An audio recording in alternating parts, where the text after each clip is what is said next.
Hey, how y'all doing? It's Chey. Wherever you are, hope you're doing well. I hope you're drinking water. I hope you're taking care of yourself. So, I'm back with a quick update on this series. By the way, new glasses. Very Vash, the Stampede style. Everyone tells me I look like Harry Potter, but I'm supposed to be Vash, okay? I'm sorry, I can't get yellow lenses.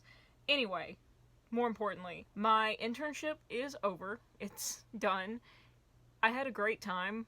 I love that company. I love the people I got to work with. I'm a little bit sad they didn't offer me a job, but honestly, I'm also kind of relieved, and I'll get to that point in a minute. But currently, where I stand, I am not currently seeking a full-time job opportunity.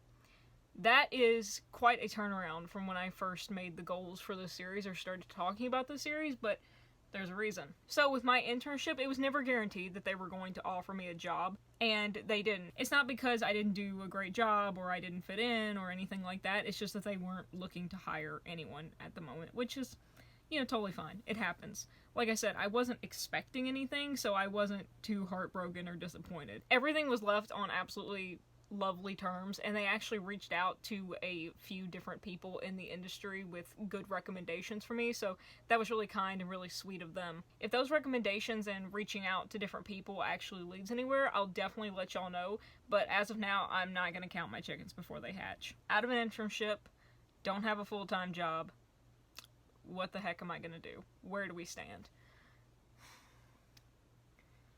I have decided, how do I approach this? I am lucky enough to be in a situation where I am able to live at home. And I'm gonna be honest, I do feel guilty about that somewhat. I feel behind in that sort of sense, and I think this is a common feeling, especially with our generation, because rent is insane. It's harder for us to start out on our own. So I do feel a little bit validated in that way, because I know I'm not alone on this, but I do still feel a little bit guilty. I still feel behind, because some of my friends have even bought houses, they're paying mortgages, and not that I envy mortgages, but I'm like, you have your own place. But I am lucky enough to be able to live in my house, rent-free. It's not the most ideal situation. I don't have any internet connection. I don't live close to Nashville or Franklin or those places that I want to be for the career that I want.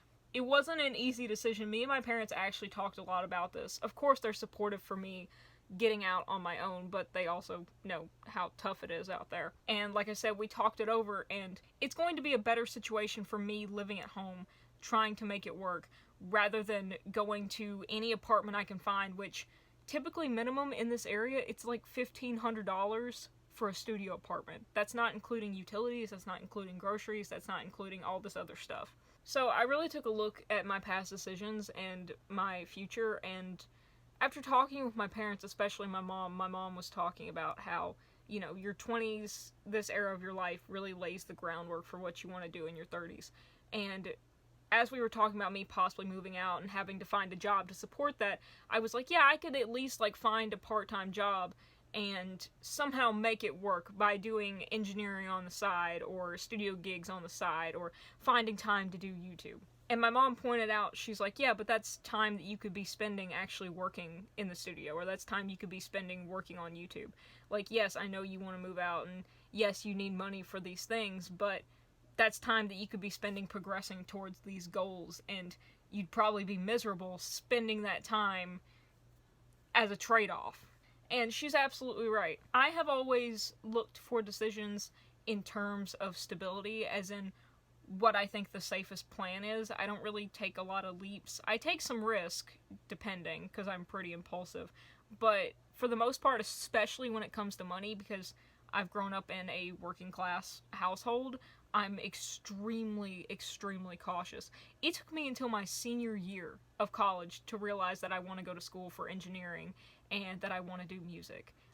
I kept doing my path at Georgetown, even though it was what I wanted at the time. My main motivator was being able to get a job and being able to support myself. And you know what they say, don't chase after the money, chase after the dream. Yeah, well, it's not that easy when you're working class and more than half, your paycheck has to go to bills and groceries. It's not guaranteed that I won't be moving out soon. I may have some opportunities thanks to family, thanks to friends, properties that they own that they might rent to me for a lot cheaper than what, property management, leases, all that would do. But as of right now, I'm staying here. I'm not moving out, just because it would take up too much of a trade-off for me to have to work to just barely make ends meet to get that opportunity rather than just make it work here. So, staying here as of right now. Now, on the job career spectrum, I'm not looking for a full-time job right now. I've decided that, and I'll tell you why. And disclaimer, that isn't to say that if the perfect full-time job approached me, like if someone at a studio was like, hey, you want to be my full-time engineer, which is not going to happen, but that would be sick, I'd say yes, if I obviously wanted and really liked the opportunity. The important part is that I'm not just going to grab whatever's thrown at me that looks good at the time. I'm actually going to take this time to try and build my foundation, as my mom was saying. I'm going to take this time to actually do what I want to do, try what I want to try, because I am very lucky to have this sort of stability to live at home and to do that. That being said, what am I going to start doing to chase these dreams, to try different things? Full-time job is out of the question because that would take away from my time trying to do these things. So I've decided what I really want to do. I want to give YouTube a shot. I love doing YouTube. I love making videos. I love making things. I love creating things. So I really want to go after this. I really want to keep trying this. I want to keep working at it. That's going to take up a lot of time on my hands, but I have the time to do it right now. So why not try it? So as for the music and engineering side, I'm just going to be getting to know my local community more, because I don't know this community at all. I'm going to be going to a lot of local shows here in Nashville, here in Franklin, in Leapers Fork. I'm just going to be meeting musicians and different people and seeing where that leads. Plus, I've just been wanting to go to more and more shows for a while, and I haven't really had the time, so it's a win-win. In conjunction with that, I'm also going to be going around to whatever studios I can to help however I can. It could just be playing instruments, it could just be taking out the trash after a session. I just want to be around studios, and this will give me the time and opportunity to do so. Now you're saying, Chey, all these videos you want to make, all these shows you want to go to, don't you need money for that? And you say you're from a working class family, or your parents going to pay for all that? How are your parents going to pay for all that? Well, I am going to work. It's just that I'm not committing to the full structure of a full-time or part-time job. I do have opportunities lined up that are irregular but still paying. So working at yard sales, delivering parts for some local mechanics, just side gigs that'll have a steady, not livable, but a steady income coming in that I can pay for the tickets to these shows, that I can pay for gas, I can pay for these different things. This was not an easy decision for me, especially someone who is extremely paranoid about economic stability, considering that, our generation grew up in the recession. We know what it's like to do without. The biggest challenge I see for myself with this is the lack of structure, and that's exactly why I want to do it. My mind just needs to have structure, or else I don't know how to operate. I don't know if that's a neurodivergent thing, I don't know if that's just a me thing, but a lot of my life in chasing after my dreams or my passions or what I want has always been chasing the structured path, because I do best when I have instructions. I do best when I know what's next, when I know what the steps are. If I don't know what the steps are, then I just want to stop, because I'm like, what if it gets wrong? What if I do it wrong and I have to start over? What if I completely fail this? When I wanted to be an archaeologist, or when I wanted to be in naval intelligence, that was going to school for it, that was getting a degree in it, that was getting jobs in that. It was step by step. You go to Georgetown, you get an international politics degree, you get an internship in government, steps. Well, what I really wanted to do was music, and I found engineering, and I said, okay, well, Blackbird, school for engineering, step, get the degree, step, got an internship that wasn't quite related, but decently related, step, and now there's no steps. Now I'm just staring down a cliff.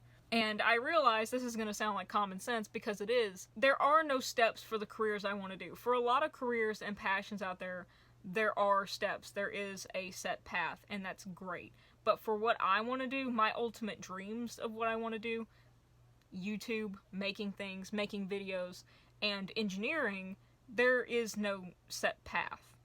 There just isn't. And my brain doesn't quite know how to deal with that. My brain is like, okay, but what now? all the instructions are like in ancient Swedish. I don't know what to do. But just because there is no step-by-step instruction booklet doesn't mean that it isn't achievable. Clearly it is. There's a ton of engineers, there's a ton of content creators. I don't really like that term, but you get my point. I'm not wanting to be a multi-mega millionaire or anything like that. I don't expect that to happen. I don't think that will ever happen. That's totally fine with me. I just want to be able to make things that I love, because I won't be able to live if I don't make things. It's just always bursting out of me. Part of not having a set booklet of instructions is just, it's almost more freeing in a sense, because there's like a million different paths that you can take to get to this end goal. The problem is that it's not defined, right? It's just, if it happens, it happens. A lot of it is luck. A lot of it is just getting out there, trying things, and then maybe it'll happen, maybe it won't, but you don't know unless you try. And I knew I wouldn't be able to try if I had my hands full in committing to these part-time, full-time opportunities that I didn't really want to be doing, but I thought could provide me with some structure. It goes against what my brain says, because having no structure is going to be more helpful, giving me more time and chance to do these opportunities, to take chances, to try things and see where it may go.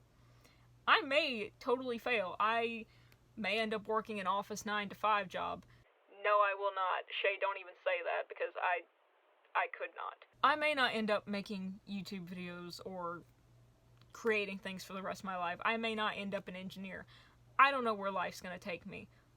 But I'm no longer afraid of failing.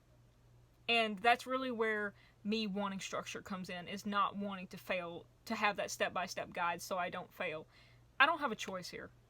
I really don't. If I want to try and make this succeed, if I want to do my best, if I want to get where I want to go, I just have to take the leap. I just have to try. There is no structure for me to follow. There's no directions. But by taking that path, there's also no failure. Markiplier said once on a live stream that I was watching while I was in college, and it really stuck with me. I'm gonna butcher the quote. I'll find the exact one and put it here somewhere, because I wrote it down immediately. But he basically said, what are you failing, if you try? Like, define failure? Like, if you want to start a YouTube channel and you make videos but it doesn't take off, like, how is that failing? You only fail by not even trying in the first place. And that really stuck with me, because I was like, oh crap, he's right. as Markiplier would say, as he usually is. But it just really stuck with me, and I've been thinking about that a lot, especially lately. So right now, I am lucky and blessed enough to have the opportunity to try it. And that's the thing. That's the thing, is that I will never forgive myself if I don't at least try. Because even if I don't make it or don't succeed, I at least won't have failed. I'll only have failed if I don't even try it in the first place. And don't worry, y'all are gonna come along with me. That's what this series is for. For better or for worse, we're gonna see what happens. I couldn't decide if I wanted to do this or this. The buy struggle. For the meantime, I'm just going to work on this channel. I'm gonna work on getting to know my local music community. Gonna go out there and have some fun at shows, meet some fun people, and just have a good time and try to have fun in life. So that's pretty much it for this update. I think it's gone on long enough. I should stop saying this is going to be a short update, because with me it never is, and I apologize. Thank y'all so much for watching. Thank y'all for coming along on this journey. Whether this is your first video or you're coming back years from now and watching this, thank you for watching. Thank you for coming along. I really appreciate it. If you haven't heard it from anyone else today, I love you. Love and peace. Until tomorrow.